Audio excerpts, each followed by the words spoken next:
What's cracking, homies? How are you? Happy New Year to everybody. It's good to see you. Thanks for joining in. It is EC Radio time. Local Music Monday continues. Hope you guys enjoyed your holidays. I know I did. It's been a minute. I feel like I haven't been here in a while, but it has been a while. Thank you so much for participating. Shout out to our sponsors, EJA Moving Services. When you're ready to move and relocate, hit them up at ejamoving.com. There's no task they can't handle. When you're ready to move and relocate, hit up Eddie and his crew. They'll move you pretty much wherever you need to go. If you need to go to Guatemala, Eddie and his boys will move you to Guatemala. They'll pretty much put whatever you need to do in their truck, or you just go. I'm telling you, they're awesome. You're going to absolutely love them. Call them today at 315-335-0516. Shout out to my friends over at Utica Coffee. I'm drinking the Wake the Hell Up Blueberry today. It's delicious. I'm jacked. Thank you to Heather and Frank, wakethehellup.com. Shout out to my attorney, Dave Longaretta, for always keeping me out of trouble. Give him a call today for legal advice, 315-735-6162. And big ups to my peeps over at the Saranac Brewery. Local Music Monday. It's here. It's happening. And joining me, as always, my man, my co-partner, my tag team partner, my homeboy, my brother, Justin Smithson. How you doing, bro? Good, man. How are you? Did you have a gig this weekend? Did you have a New Year's gig? Yeah, we played a Turning Stone for like a private VIP event, and we were background music, but we were on a beach theme stage, and yes, we had to learn we learned Surfing USA and sitting on the dock of the bay, and Joey did Wipeout for the first time ever. Who gets to do the laugh for Wipeout? Actually, we did. There's a different version of it where it starts with just a drum, so neither one of us had to do it. Okay. It was great. All right. And somebody that I know that can probably do it is our guest today, and that's Mr. Dave Borgia. Come on, give me the wipeout laugh. That's not it. That's close. I don't even know it. I want to see Justin do it. He'll do it. No. Hey, can somebody lower their volume in the back? I can hear feedback going on. There you go, Borgia. You rookie, you. Dude, mine. No, it was only up, not even halfway. It was totally Wasn't mine. Me. So anyways, it was a good gig for you though this weekend, Justin. Did you have fun? It must have been good to play on New Year's, right? Yeah, it was good. I mean, that was the first time we were back at the casino since March 7th. So it was just good to be back there, And, we got a dressing room behind the event center. So that was kind of cool. And, but, just walking around with a mask on and it's needed and it has to happen. But it's so weird. It's just, not the same. But I mean, I'm just happy to be gigging. I'm happy to be there, and, yeah. Happy New Year to both you guys, by the way. Dave, did you do anything to you, brother? Did you do anything for New Year's? Not a thing. Nothing. Yeah. We went to our neighbor's house and did the pizza and wings appetizer thing. It was just me and Debbie and my two neighbors, and that was it. And we were home. We were home probably, I don't know, 7:30, 8 o'clock, and I just chilled in a recording studio for the rest of the night and did some work back there, and that was it. Haven't gone anywhere. Awesome. Are you recording one of Justin's songs, aren't you? Yes, we are. Oh, let's talk about this. Let's talk about this. What song? Crawl, right? It's one of Justin's originals called Crawl. Yeah. And the story behind that nutshell version is I saw Justin play that when he opened up for REO Speedwagon, I think. Was it REO? Yeah. And the whole melody of that just floored me. It absolutely floored me. I was like, this sounds so cool. And then he started singing it, and then I went back and I listened to the words afterward. And I just the whole feel and the structure of the song is just, how music hits you. Certain songs hit you in a way that you're like, holy fuck, and this is amazing. So, and I was like, I wanted to take that and do a heavier version of that song. And I did all the drum tracks and all the well, not all the rhythm guitar tracks. I did all the drum tracks and one electric rhythm guitar track. My buddy Brian Russ, who worked on the Porcupine Tree Steven Wilson projects that we did last year, Brian jumped aboard and did the bass tracks, and he's doing all of the editing, and just he's a genius when it comes to this stuff. So he's handling all of the grunt work of it all, and right. Justin and I are going to sit back and reap the rewards. But yeah, I loved that song, and I just love the melody and just the whole feel of the song. And I was like, I wanted to do something cool with it. So, just a fun project. Justin, what's that call That like when was he calls you and says, I want to cover one of your tunes? What's that call? Well, how does that make you feel? well, I mean, it was originally it was just like first I was like, why? Because to me the record is to me the record's so old. You know what I mean? I was but the story behind it was cool, and my buddy Mike Berdissi had just had a pretty bad breakup, and he was over at my house. We were having a couple beers, 50, I don't know, and he had this like whole book of lyrics written about this girl, and I was playing this like riff, and he's like, oh man, he's like, I got something perfect for that. Fast forward 10 minutes, we get to the lyrics, and he's like, try this. So I mean, the whole song was written as far as like lyrically, and we just had to come up with, I came up with the chords, and the bridge chords, and we actually built the song that night.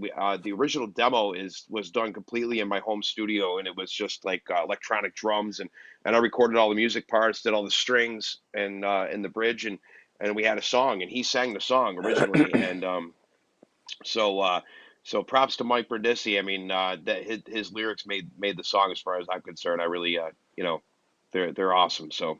Have you heard what Borgia did to it?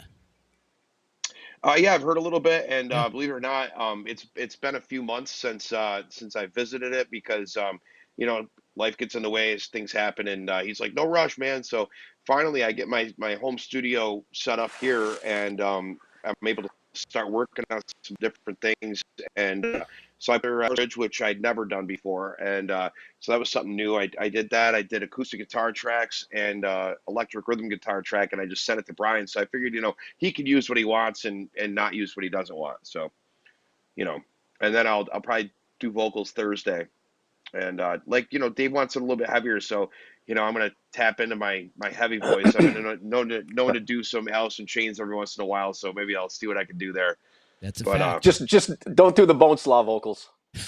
no, no bone slaw Nothing vocals. against Matt. I love Matt, but no bone slaw vocals. But there's nobody else in the world that could do that except for him. So I know, I yeah. know, I know. Oh God, I love Matt. I love that. That he and I go way back, and that he was hilarious when you had him on that one time. I really enjoyed that segment. He's a good guy. That was a lot of fun, and it's so funny because a lot of these people come on and they're like, I have no idea what we're going to talk about. This is going to be horrible, and then by the Yeah. end we're like, we need to have a part two, you know what I mean? Because we just couldn't get through everything that we wanted to get through, Yeah.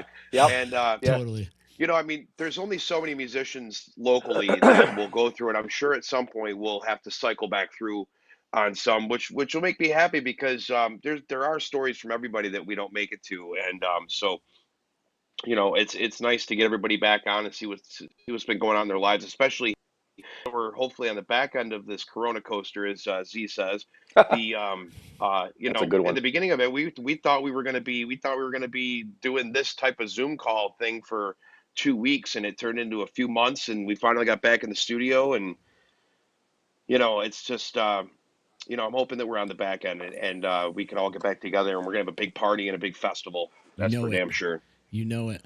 It's funny you bring I'm up yeah. that song I'm "Crawl" too, because that "Crawl" song, if you remember in the beginning of this pandemic, and it's probably my favorite night ever at Disruption Network, is when you and Sean came here in the beginning of the pandemic and played on yes. your personal Facebook pages. Then we did a late night EC radio thing, and you played that Yes. song "Crawl." And that's Yep. one of my nights I'll never forget here, man. And that's actually what sparked this whole local music Monday. And it was Yeah. all because of that song. I remember. Crawl. Yeah, I remember getting on the phone with Justin, and I'm texting him, and I'm like, "Dude, please play Crawl, play it, play it, play it." He's like, "You got it." I'm like, "Yeah." Dave, you bring up Matt and how you played with Matt and Gridley Page. How many years did you serve with Gridley Page? Well, it was Ulterior Motive. Ulterior before- Motive. That's right. So, how many years before it did you became- serve with Tim Moyer? You know, it sounds it like was- it's like a prison sentence. Nah, and we're all gonna drink when we say his name, right? Is that how that works? Cheers. No, I love Tim. He's a great guy. We've got a history. Every band is like a marriage. Indeed. It's a love-hate thing. You get along great. You fight. you bash each other, yada yada yada. But in the end, you kick back and you're like, you got history with people, and you can't ruin that. You know what I mean? So, but Right. it is what it is. It's not worth it. Actually, Matt joined Ulterior Motive uh, about 3 weeks before I announced that I was leaving the band, Oh, and I was kind of bummed because I mean, we had shows lined up, and I committed to, that we were going to play. I didn't want to leave them hanging high and dry. And I would never do that. So I played out the remainder of my shows before I decided to depart. And that's Matt joined the band like 3 or 4 weeks before that. And when he came in, it sounded so good.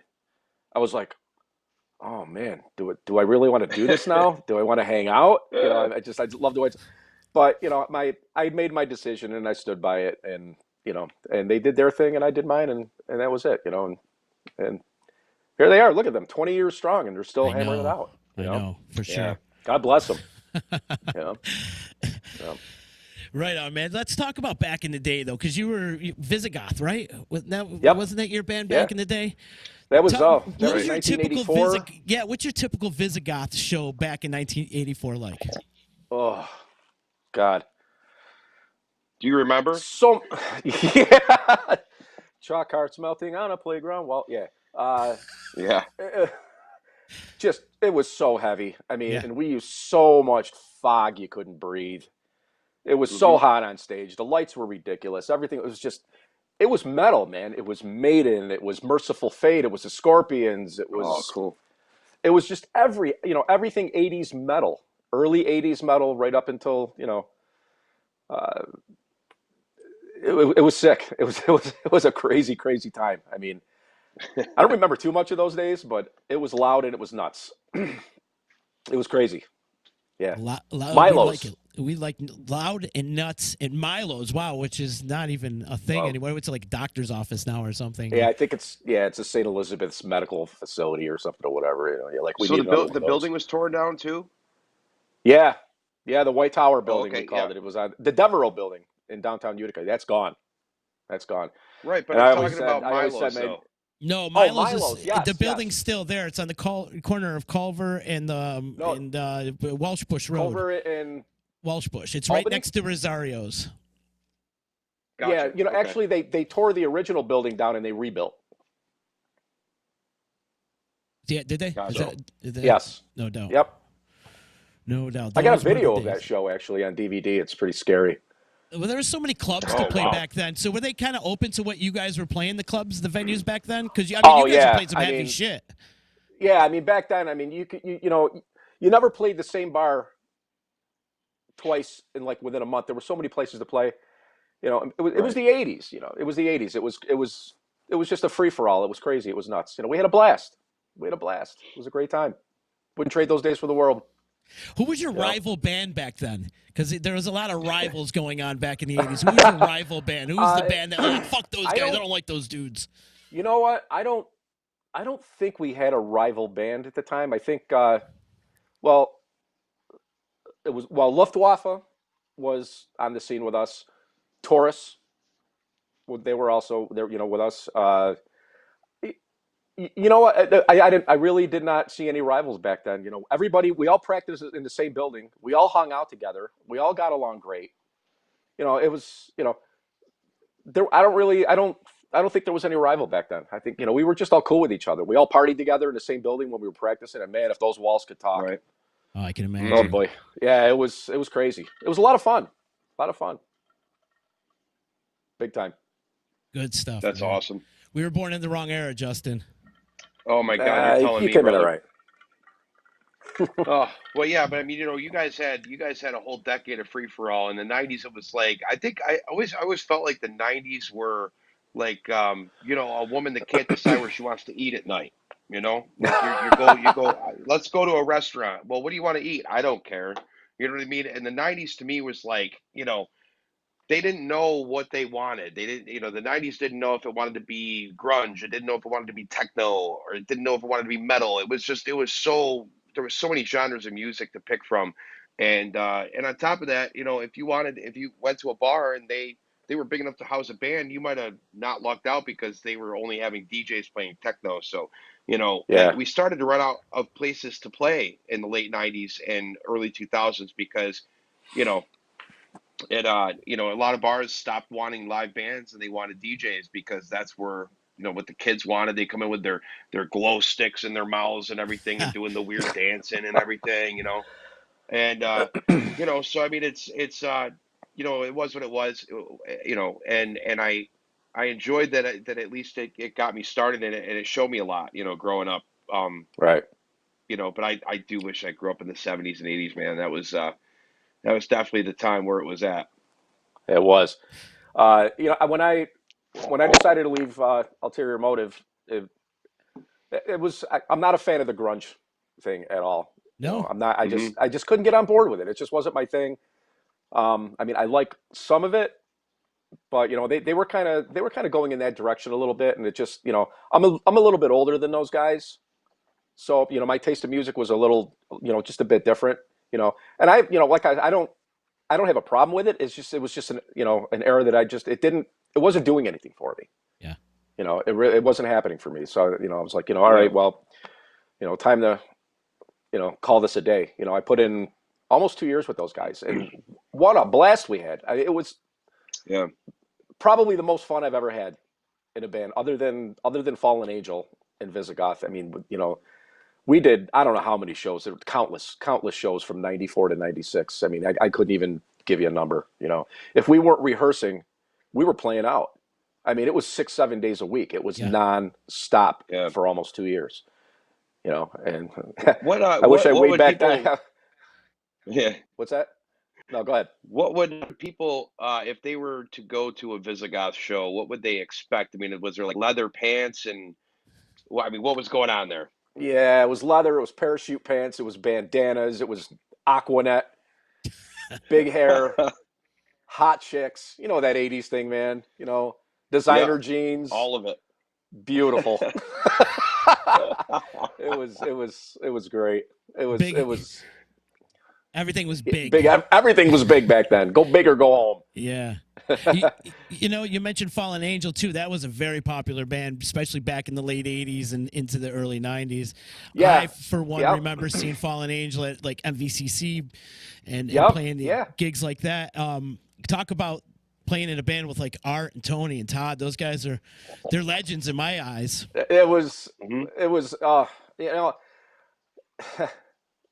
It was amazing. It really was. I mean, there was a chemistry there that was just unbelievable. Between it was me, Mark Scaramucci, Mark Scar actually played guitar, Todd and Tony Lewis and Art, and that was a blast.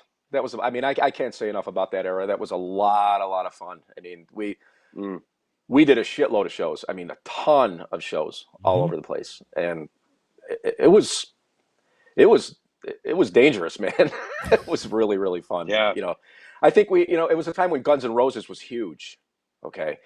And I think we Mhm. played the entire Appetite for Destruction album. Not Oh, front to wow. back, but during the whole course of the night, we played that whole album except for maybe one or two songs. But that was, GNR was big back then. Coleman's, I mean, Yeah. you couldn't move in that place. You couldn't move. It was packed all the time. It was so much fun. So much fun. Did Great Fallen Angel have a rival band? Did they have anybody they beefed with? If you can think about it, there's got to be. Come on, I want some drama, bro. No. Oh, God. I don't. Oh, no. Well, there wasn't. No, there wasn't a rival band No. back then either. There was when it came to the '90s, though, and we'll get to that. Okay. But not back then. I think I know But that. I don't know if you guys remember Mistress, Phil Arcuri. I know Phil Arcuri's Phil. band? I know Phil. Yeah, very well. But I don't Yeah, remember Mistress. No. Yeah, those guys. We palled around with those guys quite a bit. They were a lot of fun. They also practiced across the hall from us, I believe, at one point. Oh, I wow. think they did. I don't know. Phil would know. Ask him next time you see him. Actually, Justin, But, put him yeah. on the list. Actually, we got to get Phil on the show. Phil's Yes, a great absolutely. guy, man. Absolutely. Great guy. I got a lot of Absolutely. history with Phil too. Dave, did you guys play a lot of double bills? Was there a lot of co-bills going on? Was like Fallen Angel doubling up with like say Taurus, or was it just Fallen Angel play a full night? No. We had bands that came out and played with us, and I never looked at it as an opening band. It was a double bill, Nobody was better than anybody, We had I'm trying to think of the band names. Wow, you're killing me. I remember the names of people: Frankie Trotta, Joe Chavetta, Midian. Midian. Yep. Yes, Midian, Outrage. I think Jeff Choman played in that band. He's a drummer, friend of mine. He's living in Florida now. Yep. Yeah, Midian, Outrage. If anybody else is chiming in, if you could think of whatever band names are, because they're escaping me now. There was Toast. Remember Toast? Yeah. Oh, Toast. Yep. We can't forget about Toast, and of course Nine Ball and Red Hush and Red Hush. Yes. Yep. There's a lot. Yeah, they were back in that was back in the Fallen Angel days also. Red Hush. Shane and those guys, Bob Blatt. Yeah. Brothers. Love those dudes. Good peeps, man. Good peeps. Yeah. Oh yeah. Always. Yeah. But we've got a bunch of friends checking in on social media. If you guys are on Facebook, please do us a favor and click the share button and help spread the word of EC Radio, Local Music Monday, Showtime, Dave Borgia's studio that he's got going on. You're gonna be putting out that song of Crawl, right? That was written by Justin and who Mike Brindisi, right? Mike Brindisi, write that. So you be checking in on that, and I'm sure you'll make a big announcement when you release that, right, Dave? Yes. Cool. Yep. All the tracks are going to go to Brian. He lives up in Mexico, New York, up near Oswego. And once he gets all the files and everything's all set, then we're going to come here to my studio and we're going to mix and master here. And then I'm going to send it to Justin again for his final approval because it's his song. And once we're all on board with it, out it's going to go. And I'll tell you, Justin sent me some WAV files last night, and my jaw was like, this is going to be fun. Awesome. This is going to be fun. I had goosebumps. I actually texted him. I'm like, I got goosebumps just listening to this. I mean, it's going to be different, and it's going to hit you right in the face. It's going to be good. That's what we want. Which is what it's meant to do. So, Justin, you get final cut. Right. Of course he does. I mean, it's his song. I'm sure it'll be amazing. Nice. Cool. I want to check in with some of these people over on Facebook. Genesee Joe, our boy Genesee Joe's checking in. He's saying Borgia, and he loved Fallen Angel back in the day. Yeah. WOUR did a lot of shows with us. Yeah.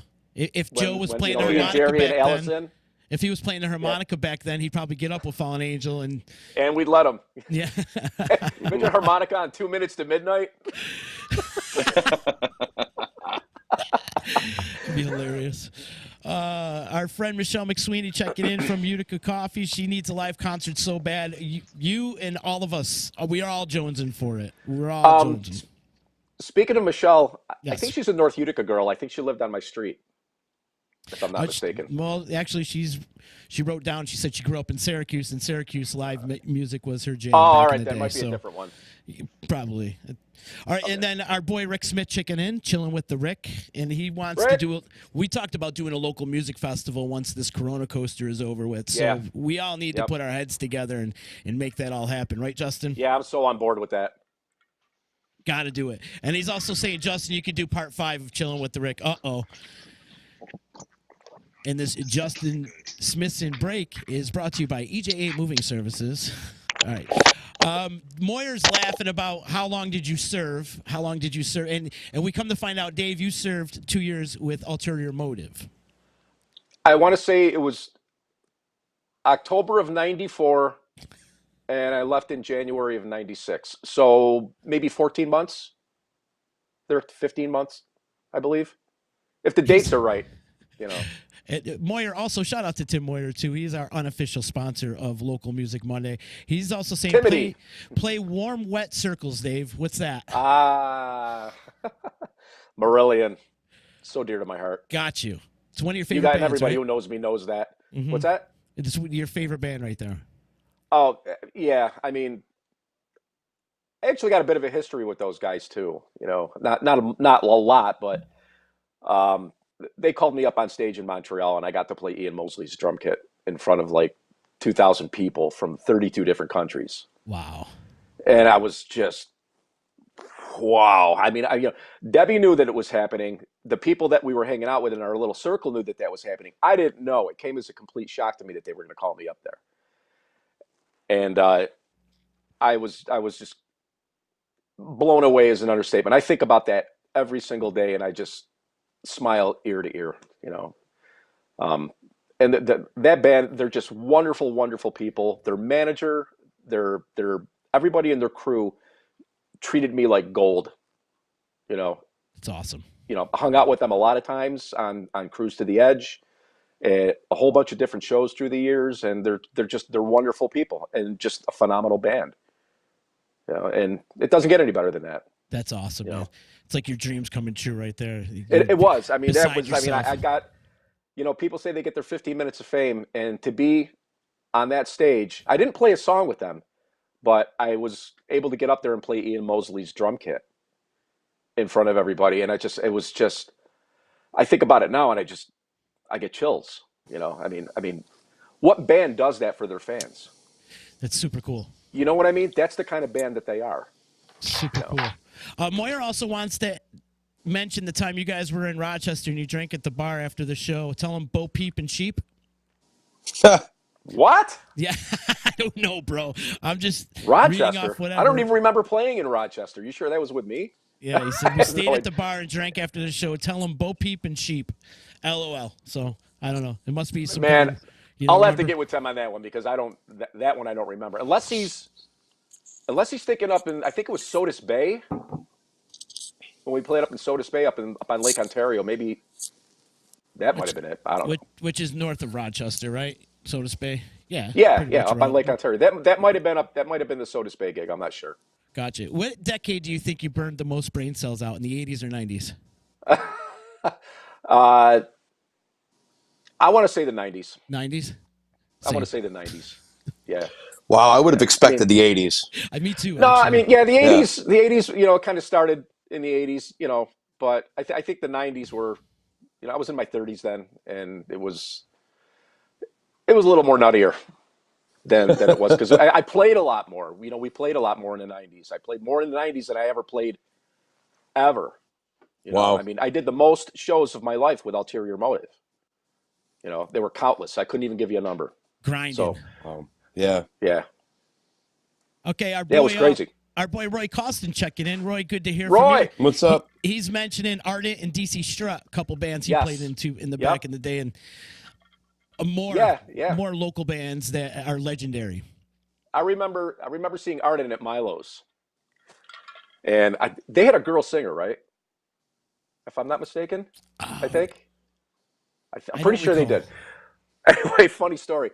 We're all hanging out at the bar at Milo's, and it was me, Bob Aquaviva, Tim Gillis, Tony Torres, Kelly Yako. We're all sitting at the bar, and I remember Bob telling me that he would give me $100 if I jumped up on stage and decked her while she was singing. Like, and he put $100 bill down on the bar, and I'm like, you know, as nice as that looks, man, I'm not about to deck anybody and get thrown out of a bar. Wow. You know, yeah. Drunk talk, right? Yeah. Oh, yeah. Crazy shit, you know. Yeah. That was funny. I remember that, yeah. Shot. Pat Orlowski Yeah. checking in. Good to hear from you, Pat. He's saying, always enjoyed working with you, Dave. Always a pro, prepared. Always had candles at rehearsal. Yeah. I was always, you know, I'm a big candle incense guy, and so Are was you? Pat.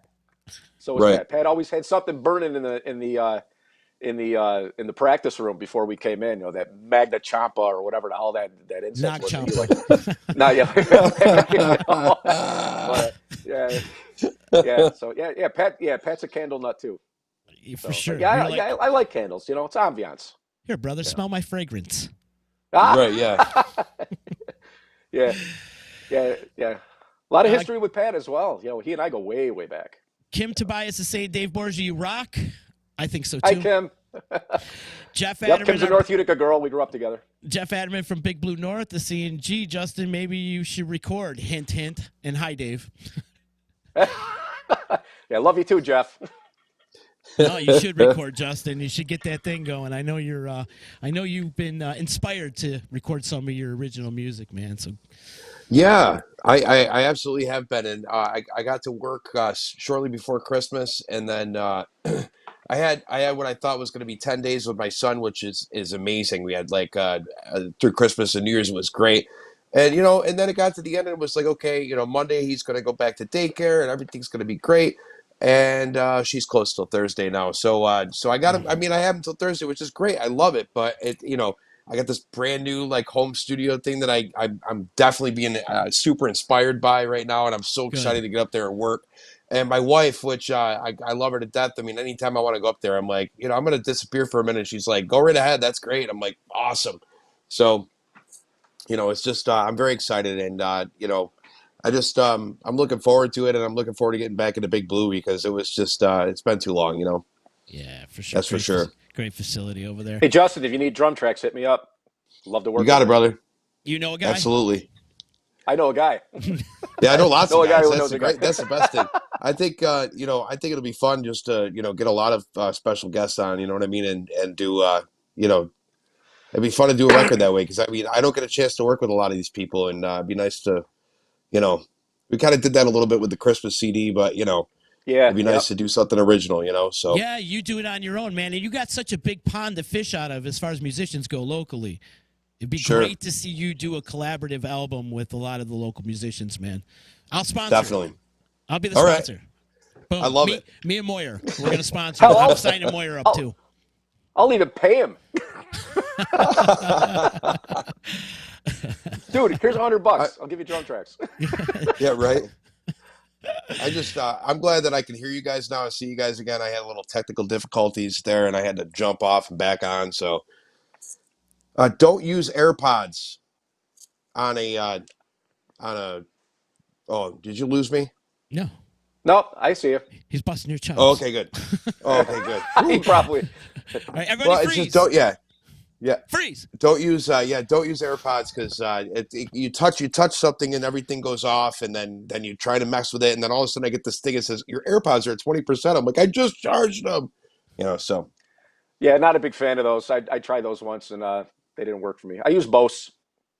Bose earbuds Yep. work great for me. So Well, that's Bose usually and what, Raycon. Raycon's good too, for sure. Raycons. Justin, that's what happens. I rub off on you. Technical difficulties, always. And Oh, then yeah. plus, Oh, you're yeah. learning on the fly as well. oh yeah, absolutely, 100%. And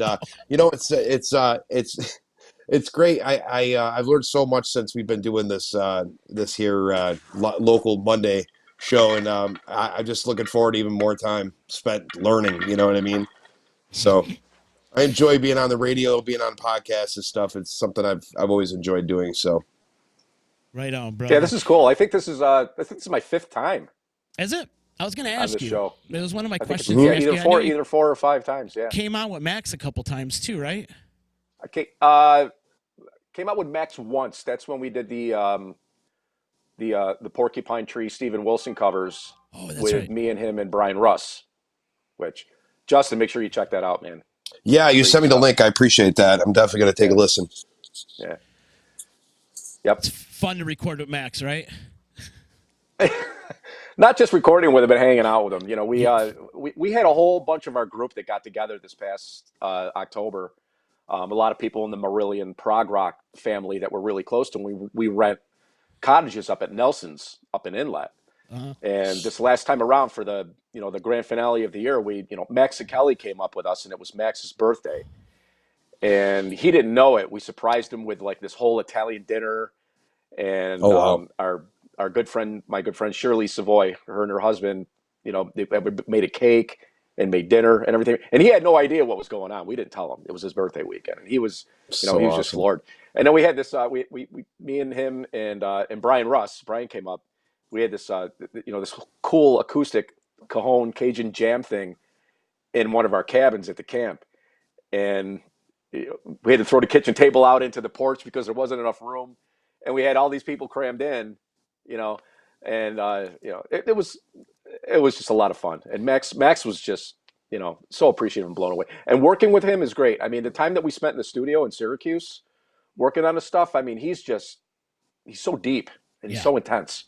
to work with, and he just watching him and working with him, it was just a huge inspiration. He's a great guy, and I really look forward to doing more, work with him in the future. If there's one song out there that you want to record with Max, what song would that be? I'm putting you on the spot right now.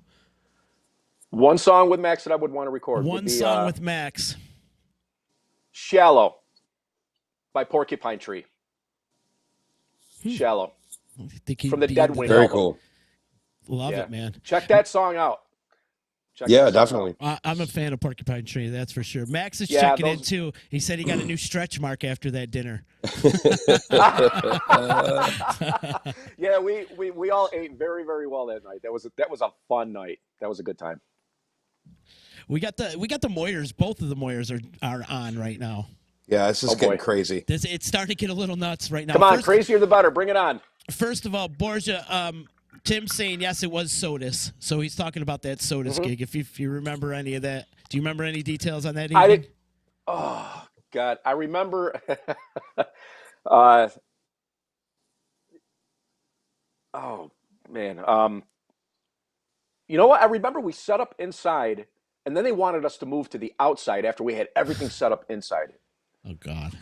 And I'm like, what the fuck? We got to move everything again for. Anyway, I remember at the end of the night, we were all sitting at the bar, and I remember these two girls wanted to take me back, and I'm like, nah, I'm not having it. It's not happening. I don't want to go there. I wanted to go. I was so tired and so exhausted. I'm like, I'm just going back to my room. Is that the Bo Peep and Sheep? It might have been. Who knows? I don't know. I don't remember this Bo Peep and Sheep thing, what he's talking about. I'll have to inquire. But he's got a good memory, Moyer. He remembers. He does, yeah. He's like an elephant. It's because he never smoked weed. Yeah. I think that's what I blame it on. Anyways, and Jeff Moyer saying Vicky Scotch. I know we've talked about this before. Yeah. Oh, yeah. You had a girl back in the day that would run Scotch drinks to you that when was, you were playing. Yeah, it was Vicky Weston. Mm-hmm. And I haven't seen her since back in the day. She's a very good friend. Let's stalk her on girl. Facebook. I know, right? I tried to find her just to say hello, and I couldn't find her. So I don't know if she's married or dead or whatever. Or she blocked you. I wouldn't but no, and a lot of people know this story is, when back in the Ulterior Motive days, when, when I was playing, if my drink was running low, and she was usually up on the dance floor hanging out with her friends or whatever, and I flash my glass to her and I go, yo, Vicky, Scotch. And she would go to the bar and get me a drink and bring it back. Yeah. I paid her for the drinks. I mean, it wasn't like she bought them for me, Did she tech for you too, or just got you drinks? No. She was just a cool fan. Just a sweet girl. Very sweet girl. Vicky, I busted through another snare drum head. Switch it out. Vicky Sticks. Vicky Sticks. Oh man. A lot of fun. Vicky Scotch. Oh, that story will never get old. Pat Orlowski says third degree with Art, Kevin Barefoot, and Frank Andrello. Yes. Yep. Frank was an amazing bass player too, by the way. Oh, dude, Frank ripped. Ridiculously talented bass player. Ridiculously talented. He's so good. I don't know if he's playing anymore, but third degree was that was a lot of fun. It was a short stint. I don't think we lasted 3 or 4 months. It just kind of got burnt out quick, and we were doing like 90s covers and stuff. It was cool, but it wasn't jiving. That was third degree. We did a few shows. Third degree. Yeah. Yep. No it doubt. seems like a lot of the 90s rock is coming back now, because you remember it was like the last decade was like the 80s were huge, and now it's like, we're at the tail end of the 80s where mullets were famous, and we're back to that, and we're slowly working back into the 90s. I mean, did you guys see on Facebook that guys are perming their mullets now? Did you guys see that? Anybody? No, and I don't want to. No, it's like I don't know. I don't know, but apparently they took the mullet to the next level, and I'm just hoping we can work through this phase quickly you don't have to through worry about 2021. No, and as much as I wish I grew up in the 80s, I don't think I would have survived because the hair was gone at least 15 years ago. And I was like my late 20s. My hair was gone already. I mean, you can't be in a metal band with no hair. Did you ever have long hair, Justin? I did when I was in second grade. I had like every popular hairstyle you could imagine. That was like 87, 86, 87. Oh I was my in like second God. grade, How do you remember and that? yeah, and I had I had spiked hair, and I had the mullet, the long thing, like and I had the razor blade stripes through my hair like this, and I had both front teeth missing.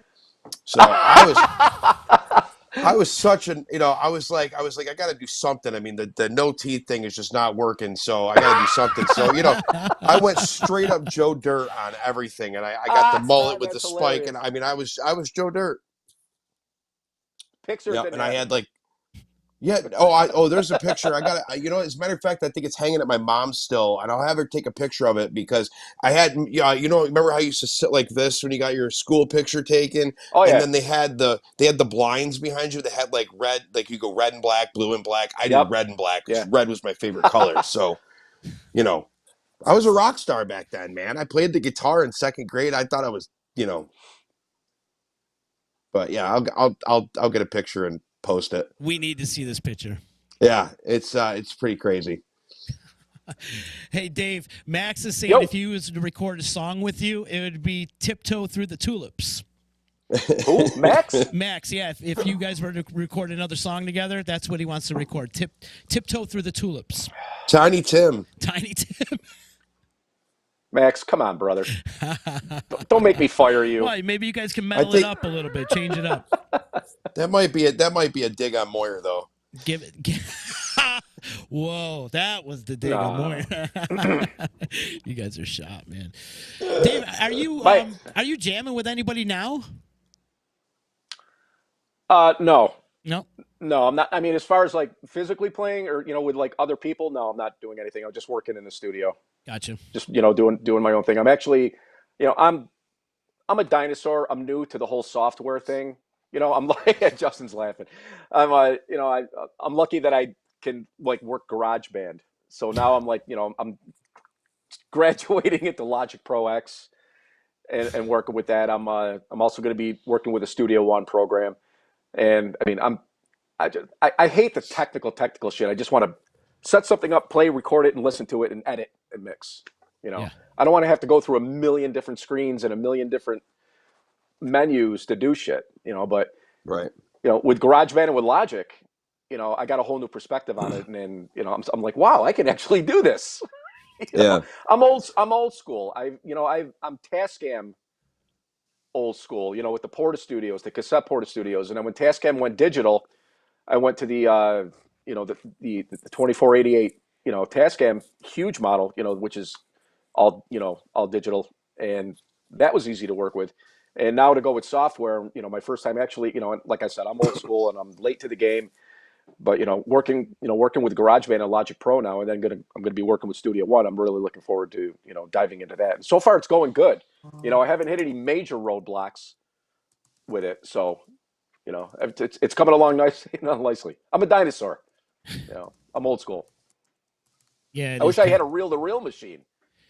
Oh yeah. Analog Now you're DAT talking. tape, reel-to-reel machine. That's You got to go that's to where Big my Blue head for is that. at. You I got to go know. to Big Blue for that. Yeah.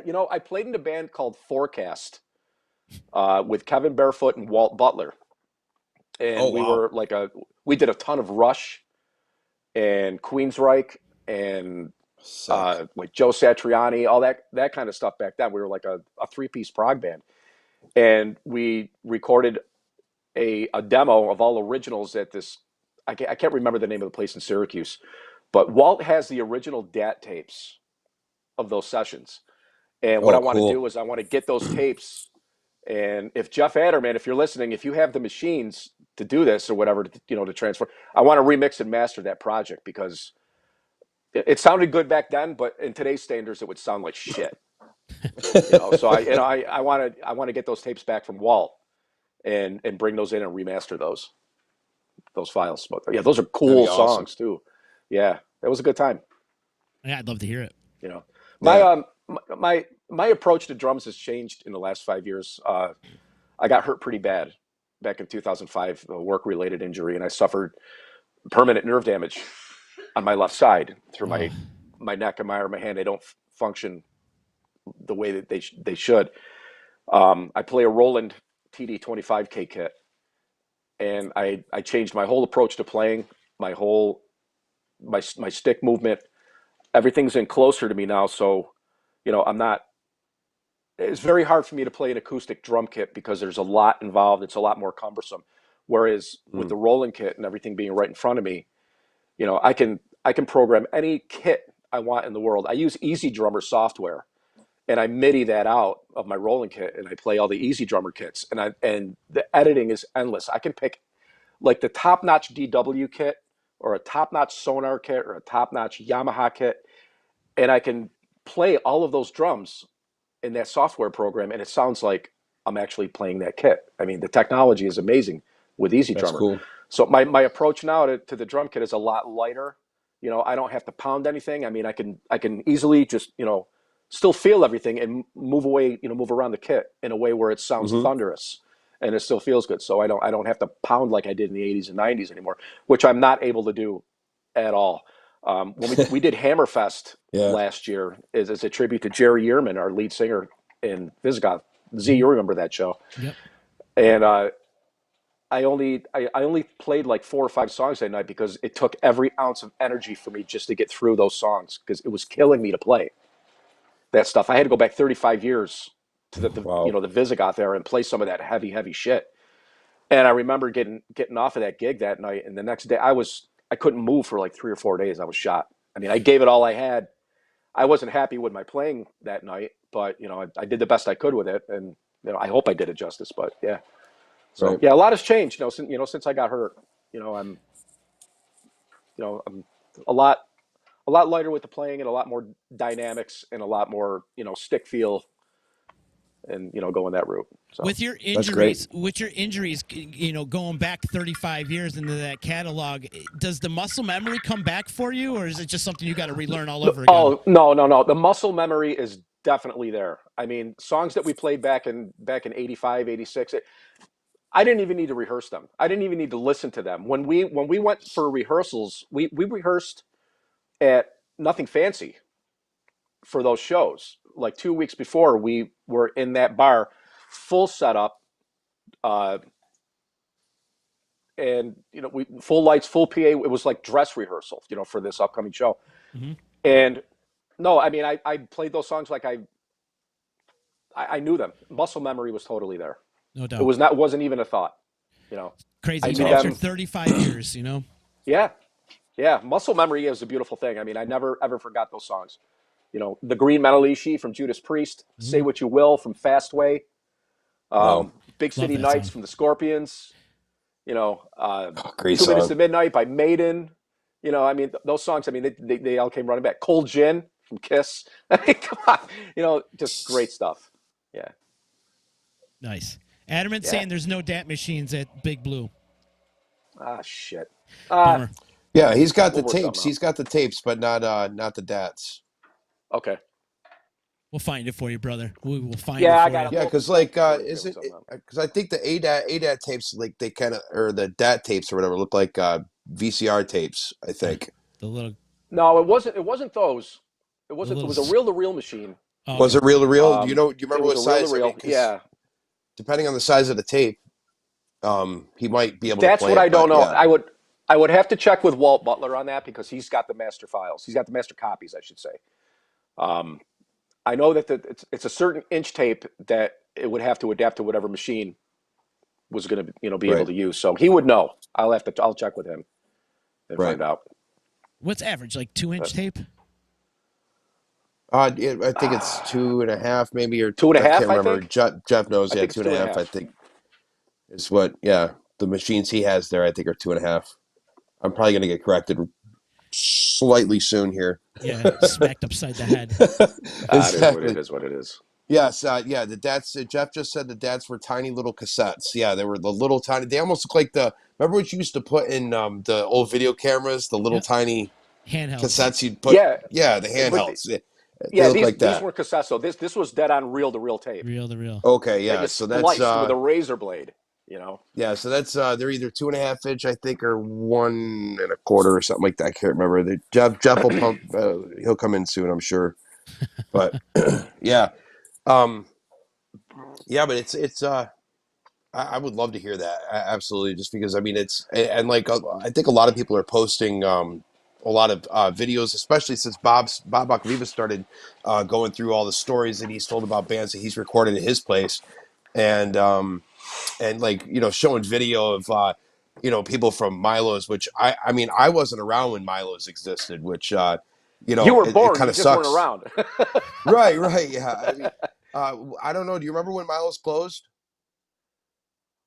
Man, it had to been like 90, 91. Early '90s, maybe I Early had to 90s, say. Okay, so yeah. really not. Yeah, I so don't I remember. was on the scene.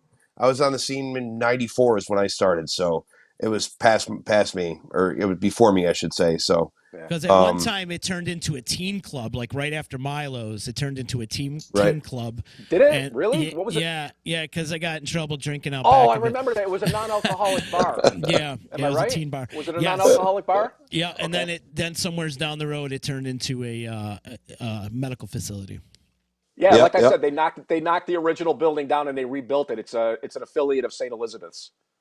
Gotcha. I know That I exactly where remember. that is Yeah. now. Yeah. Yeah. The only place, like, it's funny because you got to play at Milo's obviously before it was torn down, and the big venue that I got to play in Utica before it was torn down was Captain Trips, and I was very excited about that. Oh, Um, so much fun in Trips. I can't even begin to yeah, tell you the stuff we did in Trips. Great club. Great club. And that was Honorable Ulterior mention, I Motive, got to right? say. Uh, Played there once with Ulterior Motive. Played there a few times with Fallen Angel. Mm-hmm. You know what? I got to say, the best times I ever had in Trips were. Remember Crazy Diamond, Yep, the Pink Floyd band. Pink Floyd tribute band, Mm-hmm. and Over the Garden Wall, Mm-hmm. The Genesis Genesis tribute band. band with Robbie Cooper. Mm-hmm. Remember yeah. those guys came in there, and it was just heaven watching these guys play. I mean, it was like being at a Genesis show. It was like being at a Pink Floyd show. Seeing those bands in that kind of club. Hmm. Rick Emmett from Triumph played there, did a Oh solo my show, and God. he did like all Triumph material, and it was only like maybe 70 or 80 people in the bar. Wow. Wow. But to see Rick Emmett in a setting like that, Yeah. playing Triumph songs, and then he Yeah, went and dude. did this whole acoustic. Yeah, I saw a video, not to interrupt, but recently it was he played at like Daryl's house, like the bar downstate, we and recorded at Daryl's house. We were there for a week. Really? yeah, and Yeah, he yeah. still sounds like he could still hit those notes. He's one of those crazy guys like Tommy Shaw from Styx that can still sing in the original key. He's one of those, so he And did still you has also it. note? Did you notice his picking technique? What he does? He doesn't use a pick. No, He's he got doesn't. No. manicured long fingernails, Hmm. and he uses his fingers when he plays. He never uses a pick. Interesting. You know who else And does that locally is John Kelsey. Oh, right. yes, yeah, John and I grew up together. We lived right across Yep. the street from each other Super talented. Yeah, our whole lives. yeah. Yeah, I watch him. He I watch lived. him and want to hold my or hang my guitar up. Yeah. John's ridiculous. We grew up together. He lived. We were in a corner house, and he lived just to the right of us. So I've known John since 1971. You just Yep, dated we go yourself. way back, way back. Yeah, that was 10 years before I was born, my friend. Hey, Dave, a question I've been asking everybody on Local Music Monday is if we were to start up this Local Music Hall of Fame and you were one of the committee members, who would be on your ballot? You mean as forming a band? No, Like, not forming a band, just being a Local Music Hall of Fame. Yeah, like we're, who would be on Local your Music first Hall of ballot? Fame. yeah, Oh, like if we were to start up a yeah. wing of a Local Music Hall of Fame, who would be on your ballot? Who are some of the guys that you would pick? How many choices do I get? As many as you want. Many as I want.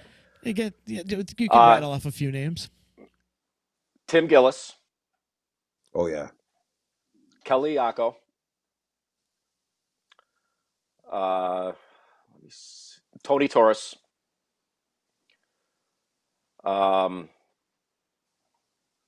Who else I would say? My God, there's so many people. I mean, it's like my brain is fogged right now. Hall of Fame list. Honorable mention, God rest his soul, Freddie Pipparata. Yeah, for sure. You know, yeah. He'd be in the Lifetime Achievement Award. Oh yeah. And I want to say every member of Alex Starr. You know, Hold on. Alex Starr was just the local band for me. I still love those guys. I still play along to their originals. 805, all the guys in 805, Frank Briggs. You know, just, you know, those guys would be in my Hall of Fame. If I had to pick, I mean, in those days, those are the bands that, you know, meant the world to me. Yeah. You know, Dave Porter, he's amazing. You know, those guys are amazing. Yeah. Yeah. That's a good list, man. We got to make that Music Hall of Fame thing happen, Justin. Oh yeah, And I'm sure definitely. there's a lot. I'm in, man. I mean, there's so many more that I'm probably forgetting, but I mean, you know, off the cuff, I mean, that's all I can think of You right know, now. we could put the plaques and stuff like down the hallway of the Stanley. There's so many. I mean, you could do so much there with that. Before we end too, I got to say, Adamant definitely did pop on. It said 2-inch or 1-inch tape pro tracking, 1/4-inch, 1/8 inch, and 1/2 inch as well, mixed down or desktop reel-to-reel sizes. That's what we got. So Okay. yeah, so just check Okay. with Walt, and that's what he's got there. So Yeah, we'll do. Yeah, I'll definitely find out what he's got, and we'll go from there. We'll see what's going on. Making shit definitely, happen. man. Local Music Monday, baby. I love it. Yeah, my bucket list is I want to play at the Stanley Theater. I've never played the Stanley, so I got a guy. yeah, It's awesome. a guy. I know a guy too, but he's not here right now. it is something else, man. That's the one That's stage. for sure. I mean, I've worked production at the Stanley. I've worked security at the Stanley. You know, I've been on that stage, but I've never actually played on that stage. And you know, Wow. hopefully one day I can make that happen. So that's my bucket list, is to play the Stanley Theater. You know, I great love the bucket Stanley. list. It's dear to my Awesome. heart. I've been going there since I was a little boy. You know, in the '70s. Mm-hmm. So. What was the first Linda time you... Siniskowski, Jerry Krause, if you're listening, hook me up. What was the first thing you ever saw at the Stanley? Yeah. You know, it was I had a paper route in the '70s when I was young, and I remember that they brought all the newspaper carriers in to the Stanley Theater for like this field day type thing, and we saw a movie, and the movie was called "The Fish That Saved Pittsburgh." And it was with Stockard Channing, and she was an astrologist or into astrology, and she got this basketball team to like win like the championship by astrology. It was just weird, fucked up movie. The Fish That Saved Pittsburgh. Google that. Precursor to Finding Nemo. Yeah, exactly. Yeah. That was my first time at a Stanley. I think I was 11 years old or 12 years old at the time. But I mean, I've been in there millions of times since then. And Totally. that's on my bucket list, is to play on that stage. We got to make that happen. Justin, what's the first thing you ever saw at the Stanley? God, I want to say, God, I can't even remember. I think you know what it was. It was the Nutcracker. I went for an elementary school field trip. Yes, and we did the saw same the thing Nutcracker. too. Yep. The very first show, like band I ever saw there was. I went with Jose and Joe. Jose's parents worked for Remington Arms, and they had like a big Christmas party where the employees and their families could go and watch a show. And it was Gary Lewis and the Playboys, or Jerry Lewis and the Playboys, whatever it Gary was. Lewis. And they were horrible, horrible. Horrible. It was so bad. Remember that song, "This Diamond Ring Doesn't Shine For Me Anymore"? Yeah. That one. Yeah, that was their big hit. And that it just wasn't good. No. The first band I saw at the Stanley was Asia. Ooh, heat of the moment. I saw them at the showroom. They were incredible. Asia. And shout out to Lisa Wetton, late John Wetton's wife. Lisa's a very dear friend of ours. She's originally from Syracuse, and she's living in England now. And she's an absolute sweetheart. And whenever she comes into town, we make it the point to have lunch and hang out and talk prog rock and old school and stuff like that. So, yeah. Hope you're doing well, honey. We miss you. Genesee Joe checking in because he's a fountain of useless information. He's saying that Gabe Kaplan was also in The Fish That Saved Pittsburgh. Welcome back, Connor Joe, himself. you know what? Joe would have a memory. Joe and I are the same age. I think we're like maybe a year apart, or we're the same age. But he would remember that movie, The Fish That Saved Pittsburgh. I'm gonna look it up. And let's see how many people go on there and Google that now, and we'll have a Fish That Saved Pittsburgh party later on this evening. There you go. Well, The best part I didn't about know Gabe Kaplan was in that. That's funny. the best part about being friends with Genesee Joe is that you don't ever have to look anything up on Google when you're around him. right. Oh, I know. Yeah, That's for sure. Pat Orlowski's saying Eddie Money Bon Jovi on their first album tour. It was the first thing he saw at the Stanley. Were you at that show? Any of you guys at that? Well, Justin, you weren't at the show. I wasn't at that show. No. I'll tell you though, the show that I regret that I did not see the time was Kansas. Oh God! Because on that tour, and I want to say it was 1987 or 88, on that tour, Steve Morse was playing with Kansas. Whoa. Ooh. And I missed that would have been it. awesome. And, it was just like, and Scott Henderson, another cool story. Scott Henderson will give me shit for this because he always does. I missed Dream Theater when they played at Coleman's because I didn't know they were playing at the time. And it was on the Images and Words tour when they first broke on the scene with the song Pull Me Under. And they played at Coleman's and I missed that show. And Scott always chimes in and breaks my balls. Yeah, man, you missed it. You should have been there, man. I was there. And everybody else is just like, oh, God, how did I miss Dream Theater at Coleman's? Yeah. I gotta interject here. Pat also said Bon Jovi partied at Spilka's after the show. Spilka's. Did he Spilka's? Really? Got poured out of there a couple of times. Yeah, Spilka's. Yeah. Wow. And Rascals, 25-cent drafts on Wednesday nights. Back in the 80s. Cue up the Edith Bunker. Those were the days. Oh yeah. Yeah, man. Well, what's really cool, when I think about it though, I mean, I played on my three iconic bands are Rush, Dream Theater, and Marillion. And I played on the exact same stages that all of them played on at one time in their lives. Rush played at the Gasworks in Toronto. I played there once. Dream Theater played at Coleman's. And Marillion played at the Lost Horizon. Wow. So I was able to play on those three stages of my three idols. So, yeah. You got Proud a of that. You got a good fanboy moment? Did you ever fanboy out on anybody? Oh, well, you yes, talked I about do. playing Marillion drum kit. But... I've got one fanboy moment that I had, and I swore to God I would never, ever fucking do it again because I was so embarrassed the next day. I got starstruck on Stephen Rothery, the guitar player for Marillion, in Poughkeepsie back in '97, and I just want to shoot myself right now when I think about that moment, and he remembered it because when I talk to him now, the last time I spoke to him was on Cruise to the Edge back in 2018, and he remembered that. And I'm like, Steve, I'm so sorry, I'm like, and he's like, but he's so cool, and he was like, don't sweat it, it's no problem, in his English, but I see Steve now, when I go up to him now, and it's like, hey, buddy, and shake his hand, we'll shoot the shit and talk about equipment and stuff like that, but that was my only and one and only fanboy moment I've ever had, and ever since then, to that day after, I said I'd never let it happen again. What's that? I have another one. Who's that? Deb's checking. Oh boy. Debbie's checking in. Wait, say what? I love it. Another one, the same thing happened when we went to Boston for your birthday. No. You know what? Yes. Yeah, that was in Boston. When we went to see Marillion in Boston in 2016, it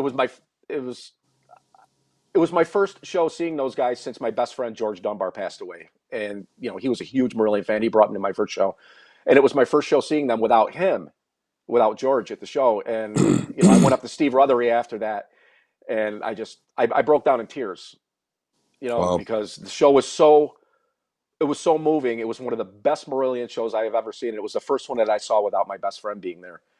And and he just and he came up to me and he just gave me this big bear hug. Because that's the kind of guy Steve Rothery is. He's just a good human being. Mm-hmm. And to get that vibe from your hero. Right. It's an amazing feeling. It's like, Justin and Steve Lukather. Mm-hmm. Same thing.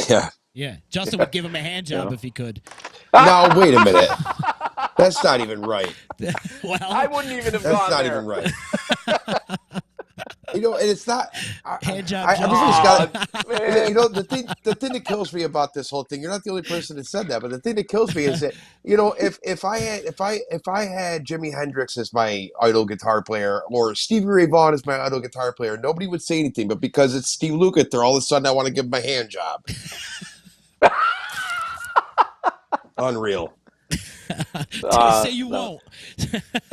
But I I mean, wouldn't. the bottom line is, we're all human beings. We all put our pants on the same way. Absolutely. We're all Yep. just human beings. We're all, Indeed. By the way, I some of met us are. Luke and did not fanboy out. Okay. You didn't? Wow. No, I didn't. A No lot of way. restraint going on I there, asked him. buddy. I asked him yeah, if I could. Asked him if I could take a picture with him. He said, "Yeah, sure." I took a picture with him. I said, "I really enjoy your work, man." And that was but it. dude, let me ask you something. Did you get all nutty on the inside and tingly and shit? Of course you did, right? I was just. Come on. I was happy. I was happy. I finally got a chance to meet him, and I was happy that I did because you never know. Once those guys. I mean, you guys know this. Once a band they get into their 60s, late 60s, and you don't know how much longer they're going to play for. And once they retire, they kind of go back into their bubble in LA and stuff, and then you never see them again. So I mean, I'm just happy that I got to meet the guy before he retired. You know what I mean? And it's Yep. I think that I was more happy about that than anything. But I think if I had Yeah. met him, 10 years ago, I probably would have fanboyed. But The one guy on my bucket list that I have to meet is Steven Wilson. And definitely. I'm really hoping I can keep it together if I ever get a chance to come face to face with this guy because, nobody has put me over the edge like Steven Wilson does. Not even Dream Theater, not even Rush. Wow. I mean, Marillion is close, but Steven Wilson and Porcupine Tree, just those guys and his music, they floor me. They absolutely floor. He floors me. He floors me. The guy is just incredible. So, Awesome. yeah, I'm nuts. Borgia, I think you're incredible, man, and I appreciate you. Absolutely. Man, I appreciate that. Thank you. Thank you. Justin, spare the moment, right? I had no guests, and I'm like, Justin, I need somebody, and he's like, do you have Borgia yet? And I'm like, call him up, and so boom, there you are. So thanks for doing this. How low was I on the list? What do you mean? No, you weren't low at all. You were the first one he mentioned, actually. I'm kidding. Yeah. It was the joke. first one. Hey, I just want to say, hopefully, future Local Music Monday guest Mark Barnes said his first band he saw at the Stanley was The Fix from England in 1989. Ooh, Nice. That's a good one. Nice. That said it was Mark's a great an incredible show. player So as well. shout out to Mark, and hopefully we can get him on soon. Absolutely, that's a great idea too. We need to get Mark on. I'm making a list over here. I got a list of people. Used to love Plastic Soul. They would come into the Electric Company back in the day. Yeah, with John Liebing. Oh man, that was so a lot much of fun. John Adderman, Smells. Yep. We gotta have a segment too because now a lot of stuff is coming to mind of everything that I even forgot to mention. I know we don't have time, but maybe we can do another segment down the road. Always. Absolutely. Always, man. Hey, You're always welcome, Borge. Adderman saying Thank Scandal you. opening up for John Waite was his first show at the Stanley Theater. Scandal, wasn't that like shooting at the walls of heartache, bang, bang? Yes. Was it? Yeah. I am the warrior. All right. Here's some cool trivia. Who opened up for Bon Jovi on his first tour at the Stanley? Let's see who can remember that one. And I know Pat who it already is. posted that. Sandy Pat already posted Soraya. that. He said Eddie Money. No. Bon Jovi opened for Eddie Money. Yes. So you're saying Bon Jovi came in at the Stanley as a headliner? Because I know they played the Odd, and they had Cinderella play with them at the Odd. Yeah, he came. I'm almost 100% positive he came into the Stanley as a headliner, and Soraya opened the show. It was Sandy Soraya, female singer, hot, and she had a song called "Love Has Taken Its Toll." Do you remember that? I don't. "Love Has Taken Its Toll" by Sandy Soraya. Google that. Hmm. It's an amazing song, powerful as fuck. She was an amazing. I don't think she ever did anything after that, but just an amazing voice, an amazing band, powerhouse of the 80s. Man, you do got a lot of music history in you, brother. You know a lot of good stuff, man. You've turned me on to some classics for sure. No, you have. Yeah, I try to, it's good to inspire people too, and it's good. I love bringing back memories, not to live in the past, but, to bring back things that make people feel good and just, feel good memories and music memories and concerts and friends and, especially in today's world, man. And look how fucked up everything is, no doubt. Just, it just, everybody just do your best to just get along and just be a good person and just be happy, have fun, and laugh. And also, before we close this, I wanna give a special shout out to a very, very close friend of mine who I found out passed away yesterday, Scott Alcala. Here's to you, So brother. sorry to hear Cheers, that. man. Cheers. Sorry. Yeah, Sorry thank for your you. loss, man. He was part of the infamous road crew of Fallen Angel, and just one of the sweetest, nicest guys you'd ever want to meet. You would have absolutely loved him. He was just a sweetheart of a guy, great guy, and going to miss him dearly. This is a huge hit. My condolences to you guys. Yeah, And thank so you. sorry, man. Appreciate it. and his Yeah, family. thank you. One of these days, I'd like to get a reunion of Fallen Angel. All come in the studio and just tell stories. Oh, That'd be That awesome. would be ridiculous. That would be ridiculous. I'll try to make that happen. I'll get in touch with people. I know I'm in contact with Todd. Yeah, me too. Todd's on my Facebook. Todd, I'm in contact with Todd. I'm in contact with Art a little bit. He's not too much. Tony's pretty much Tony Lewis. He just pretty much sticks to himself. I'm not sure if he will come out or not. He kind of does his own thing. But man, that would be a lot of fun. Yeah, let's do it. That would be a lot of fun. Down the road. Maybe when the would be good. Corona Coaster's over. Or we could do it The remote Corona like Coaster. how we're doing like this. Sure. Nice. Well, Dave, thanks again for hanging out with us, man. This has been a lot of fun. I love doing Local Music Monday. Next week for Local Music Monday, Brian Mulkern's going to join us. And then, Justin, Yes. we've got a couple ideas that we need to throw at each other. And I don't want to talk about this over the air, but You got it. I want to do, because if you think about it, come March will be our 1-year anniversary. I know. My God, I can't believe it already. And it'll be here quick. Do you want to celebrate that shit? Yeah, I mean, but it yeah. is what it is. Yeah, for sure. If we're still on the Corona Coaster, why not? This is what got Yeah. this whole Local Music Monday thing started. So there's silver lining to all this crap, and Local Music Monday is one of the silver hope. linings for me. For sure. So we need to plan like a 1-year anniversary party type of thing. We'll do it remote, of course, if the cases are still up or whatever. Sure. But let's brainstorm a little bit on that. And I got a couple of guest ideas I want to throw at you. Hey, Justin, are you playing anywhere this week? I know tonight you're at Fratello's, right? Yep. Tonight I'm in Fratello's from 6 to 9. Not usual by myself, but my wife isn't letting me play with Sean yet because of the his whole thing there. So she's not allowing me to play with him yet. So tonight's solo. Now, you don't hang out Thursday- with that Sean Smith boy. Yeah, he's a very he's bad bad character. news. He's bad news. No, yeah. How's he doing? He's doing great. doing okay? And yeah, I believe Heather's on the mend too. So that's good news. Good news for Awesome. sure. Awesome. And I mean, everybody out there, if you have this virus, it's not like you are traveling around with some horrible thing. Everybody's getting it, and there's support out there for everybody, and we're here to support you, and that's all there is for that. But anyway, Thursday, Gary Johnson and I are back at Dick's. We start back at Dick's again. Cool. So, Gary lives right around the corner from me, and I never knew that. Yeah. Yeah, he He's told on me the that. beach. You should Yeah. drag him into your studio. We've actually talked about doing some work together, but right now, everything's on hold as everything is. Yeah, Yeah, for sure. But I would love to work with Gary. He's so talented. He's so talented and a really, really good guy. Really good guy. super. And, Definitely. Z, I want to Yes. thank you for everything that you do for the thank community. you, man. You're just a great guy. Justin, one of my biggest inspirations. Love you like a brother. Thank you for Love you too, everything man. that you do, and Thanks. Showtime. Love watching you guys. I turned a lot of my friends on to Showtime. A lot of people out of the area, down in the Albany area, and you're Much one of a appreciated, kind, brother. Boris. Love Thanks, you. Thanks, man. you Could, too. could we have this virtual hug right now, the three of us? Can we just go? Yeah, let's do this. Awesome.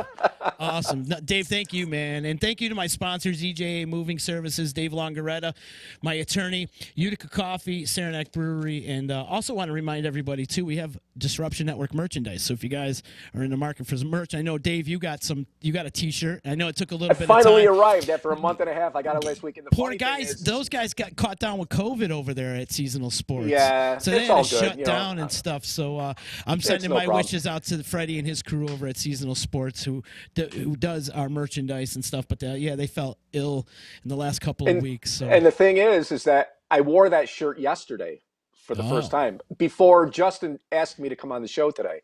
And had I known, random, I would have worn it today. you brought But- it to you, man. It was like osmosis. I wore my Iron Maiden shirt today for Scott Akella. So this is Scott was a huge Iron Maiden fan. So That's Right on, awesome. brother. Yep. Well, thanks again, Justin. Yeah, Have a good thank you. time this week and your gigs and stuff. Everybody stay safe, wear your mask, and I will see you again this week. Tomorrow, I might be back on tomorrow. My guest did cancel because of COVID, but I know I did this contest with Reverb Nation. I had to listen to 1,500 band submissions. And it's it's my own fault because I let them sit there in the bank forever. But over this week, during the holiday season, I sat there and listened to 1,500 bands. There were some real good ones, and there were some real crappy ones. But I got to pick 3 bands, and on Thursday, I'm bringing a band in from London, England. They're called Biscay. And they're very funky, female vocalist. They're very awesome. They're one of the bands I picked. Hey. And another band that I picked called Jupiter Rising out of Philly. Awesome band. Cool. Very soulful rock, very funky rock type of stuff. So they're coming on in the next couple of weeks. But Biscay is going to be coming on Thursday. Hey, Z, send me the link for that London band if you could. Oh, for sure, man. Straight funk. Yeah. Just straight nasty funk. We're actually crossing the pond and going there for the first time this coming November. Really? Oh, wow. I've never been to London, so we're actually catching how awesome is that? the last 2 Marillion shows at the Hammersmith Apollo in London. Wow. In November. God willing. I hear that's quite the venue, man. Yeah, actually, the new Dream Theater DVD that just came out was filmed at the Hammersmith. Really? And it's a great venue. So it's going to be our first time going over there. I'm stoked. That's Awesome. great. That's going to be a great time, man. Safe travels. All right, enough of my yakking. Hey, brother. I got to go wake the boy up. Thanks for hanging. There he is. Hey, little Ollie. Oliver. Go to bed, kid. We'll see you again. Right here. Later, guys.